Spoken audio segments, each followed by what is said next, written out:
I will give the word to Professor Simon Hicks, who will speak on how to share data and the importance of replication in the social sciences. Professor Simon Hicks has he came back to the EUI actually, which is a pleasant news, and he's professor at the Political and Social Sciences Department at the EUI, Steinrocken Chair in Comparative Politics, and prior to this, he was a pro-director, vice president for research and the Harold Lasky Professor of Political Science at the London School of Economics. And you have been focusing on comparative political behavior and institutions, political parties, party systems, public opinion, and voting behavior, electoral system design, and legislative behavior, as well as the study of political behavior and institutions in the European Union. But now we will listen to Professor Hicks' speech on replication and sharing data. Thank you. Thank you, Lotta. Wait for the camera to come around to me. Hello, everybody. As Lotta said, I came back to the EUI in September. Before that, I was for 25 years at the LSE, and that included, for the last few years, being pro-director for research, which is, the equivalent of vice president. And in that role, there were several things I was involved in that relate generally to the open science agenda. The first one was my role internally within LSE, which was overseeing research in the social sciences right across LSE. And so learning about open access and how it was going in different disciplines, but also learning about reproducibility and replication, and particularly the replication, what I'm going to call the replication revolution that is going on in the social sciences, being led by economics and then through psychology and increasingly into sociology and political science. The second thing was more external facing. Partly in that role, I was involved in founding Civica, that we are today. I was on the executive committee of Civica when we set it up. And secondly, I was involved with our head librarian, who some of you may know, Nicola Scally, who runs the LSE library. And Nicola is quite active in the debate in the UK about open access in the social sciences and where it's heading. And so we set up LSE Press as an online press and fully online open access press. And we had to go through the sort of process of thinking about how to make that financially viable in the way the market is working for publications in the social sciences these days. Our view, Nicola and I were of the same view, that we are going to see a revolution in publication in the social sciences, or in general in science publications over the next decade. We're in the middle of that revolution, and the difficulty we're facing is moving, I think, from one equilibrium to a new equilibrium. We're not in that new equilibrium yet. Nicola always used to like to say, there's enough money in the system, it just needs to be put in a different place. So, on the one hand, we pay for research, and on the other hand, we pay for consuming journals, and the journals would like us to pay for consuming journals and to publish in journals at the same time, whereas that's not going to work. There's enough money in the system. We need to figure out how we move across to the agreements we have with publishers for to publish and have open access, publish and disseminate. So not just to read, but also to publish and read. The publish and read agreements that, for example, University of California has agreed with a whole load of publishers. And it's great to see that this is starting to develop. Cambridge University Press, I know very well, because I've been on the editorial board of a number of political science journals in Cambridge University Press, the American Political Science Review, Political Science Research and Methods, and so on. And so British Journal of Political Science. So I've got to know David Mannering at Cambridge University Press very well. And David is at the forefront, I think, in thinking about progressively about how to move towards a new equilibrium in publishing in the social sciences. And I think if we can work with, it's not We need to move away from thinking universities are on the one side, publishers are on the other side. We need to work, I think, with some of the more progressive publishers to think about how we move towards a new equilibrium. But the other thing I wanted to talk about today was about replication, which is, in a sense, if we think about open access is one element of open science. And open science I see as the whole process of transparency, from the research production process through to the research dissemination process. And the research production process, I think, is also in the midst of a transformation from an idea that the research was something that researchers did privately. They kept very much to themselves and they didn't announce to the world until it was published in a journal or in a book form. And even then, once it's announced to the world in a journal or a book form, they're still very protective of their data or their information that they've collected, and they feel they have ownership or some sort of right to hold on to this sort of information.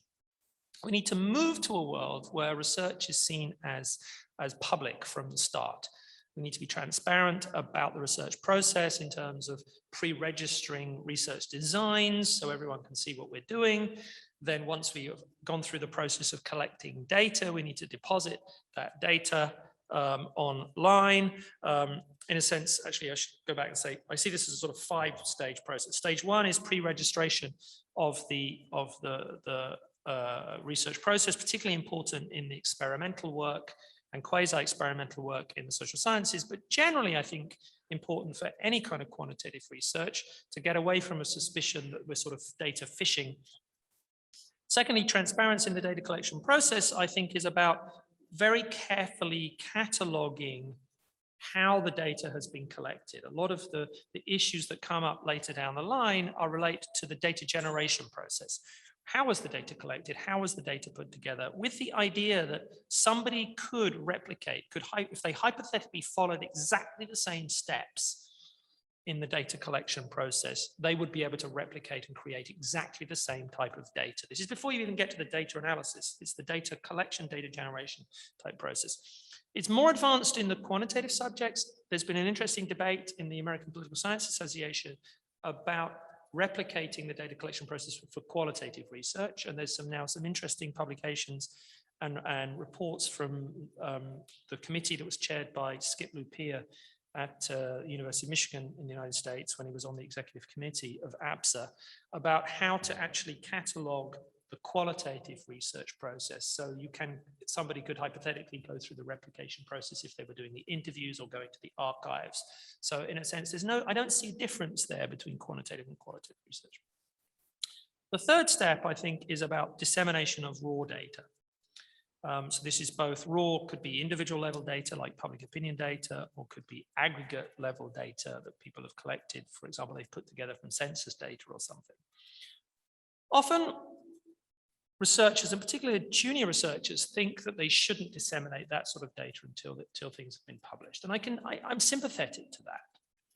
But I think what's important is to have a sort of timeline or a timetable and to be transparent to the world. I'm collecting this sort of data, and once I've finished the research process, I'm going to pre-commit to put it online and make it available to everyone at some point in the future. So people know and can tell and keep a track of what's going on. And in a sense, you're binding your hands and you're pre-committing to the idea that you're going to make this data publicly available. Of course, GDPR constraints and everything, but it's pretty easy to remove individual level identifiers, even with individual level public opinion data, for example, or survey data or political data of politicians. The fourth step is then the creation of very clear I call replication files. These are sort of what we call do files in Stata or R code files in R or any other statistical package people are using, or Python. The idea here is, and I've seen my students do this, they write, and I'm a victim of this myself, we write these replication files that are so impenetrable that nobody would ever be able to understand what on earth you did. Right? So you should go through the practice and the process of actually writing a commentary of what you are doing at every stage in these replication files. It's vitally important. It's helpful actually to yourself to go back and actually see, when you're reminding yourself, what actually did I do? Why did I choose to do it like that? Why did I choose to code this variable like that? Why did I choose to estimate it like that? And so on. I'm actually teaching a course this year after Christmas for the first time in SPS in the Social and Political Science Department for our PhD students which is a replication course, which is the theme is challenges to democracy, and we're working through the different topics: populism, the role of the media, decline of mainstream parties, and so on. And each week we're going to have 2 recent papers with clear replication files online, and we're actually going to talk substantively about the topics, and then we're actually going to run through the replication files. And then in groups in the class, the students are actually going to go through the exercise of replicating their work. These replication files, when you publish them, need to be put online, and they need to be put online not just behind paywalls on journals' websites. You know, they need to be not all journals have what some of the top journals have. So most of the top journals have a link through to a Dataverse depository, for example, the Harvard Dataverse depository. But I would encourage universities to monitor what their faculty and what their students are doing in terms of their own websites, and actually potentially to have their own depositories to allow the publication or dissemination of these replication files and replication data sets. So for example, I always deposit my replication files and replication data sets on my own website, and they're exactly the same files that are on the Dataverse, for example, of the APSR or British Journal of Political Science. Some other journals will say, here's the published work, and there's no link through to any replication files. So what do you do in that situation? Well, you publish the link on your own website, and you publish up on your own website those data files themselves. Now, a lot of junior colleagues often don't have the space on their servers or whatever to hold those files. So this is where universities, I think, can step in and help think about disseminating that. Finally, the 5th stage, I think, is the willingness to help others undertake replication. It should be encouraged, and I can speak from my own research where 2 or 3 of my papers in the past have been used for replication purposes, and we had to actually redo our own replication files because they were in such a mess.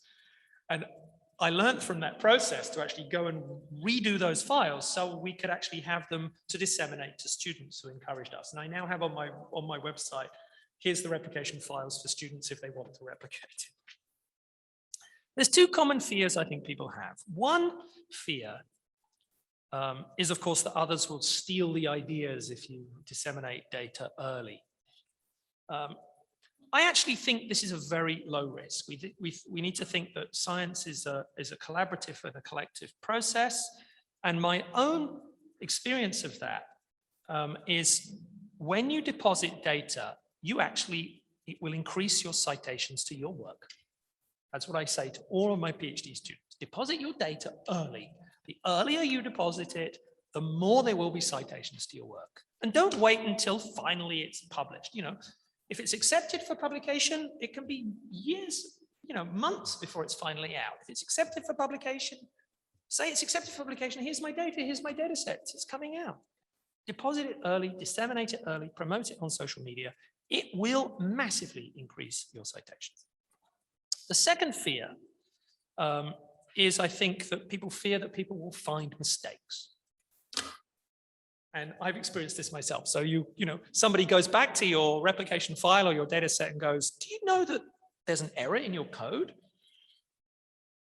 We're fallible. We're not machines. We're human beings. That's part of the scientific process. So, you have to accept, and you say, well done, you spotted an error, mea culpa. That's a good thing. Actually, it's positive. And I look back at most of my publications in the past, and all good scientists, I think, should do that and say, I wish I hadn't done it like that. If we weren't thinking that, we're not learning. So I think we need a culture, I think, in the social sciences that says if you spot a mistake, you don't jump up and down and say, these people should be cancelled. You say, congratulations, well done for finding the error. And it's accepted that that's part of the scientific process. And we need to kind of train our colleagues and train our researchers to think like that. Finding mistakes, finding errors is that's a lot of what science is about. And we've learned this from the natural sciences, where people replicate other people's work and they find a mistake or they find an error, or it doesn't replicate in an experiment or so on. So anyway, I've talked mainly about, I think we call sort of scientific replication, or statistical replication. It's different to the replication process, which is where you take someone's work and you try and replicate it with new data, which is sort of how people think about replication in the natural sciences. But I think in the social sciences, we need to open up for open science across the whole research process and train our students and train our colleagues to think about open science and transparency in the process from the beginning of research right through to dissemination and publication of open access. The final thing I'd say, and I think this relates to one of the issues that I think you raised, Lotte, which is about the sort of equity in the world in the social sciences. We are very wealthy Western universities. And I think one of the things we can do to hugely contribute to more equity in the social sciences across this planet, particularly for the global South, or even in parts of Europe where they don't have some of the sort of research resources. If we deposit data set and replication files, this massively lowers the costs, the research costs for a lot of other colleagues elsewhere in the world who can take this data, can adapt this data, can take these files. Not only are they learning faster, they can actually use data sets that we are depositing for their own research. And so I do think there's also a global equity dimension to this. Anyway, that's all I got to say. Thanks. Happy to answer any questions. Thank you, Simon. Yes, I don't know if there are any questions right now immediately, or if we should go perhaps to the end and then. More information about library services can be found on our website, and don't forget to follow our blog and social media channels to stay up to date with the latest news.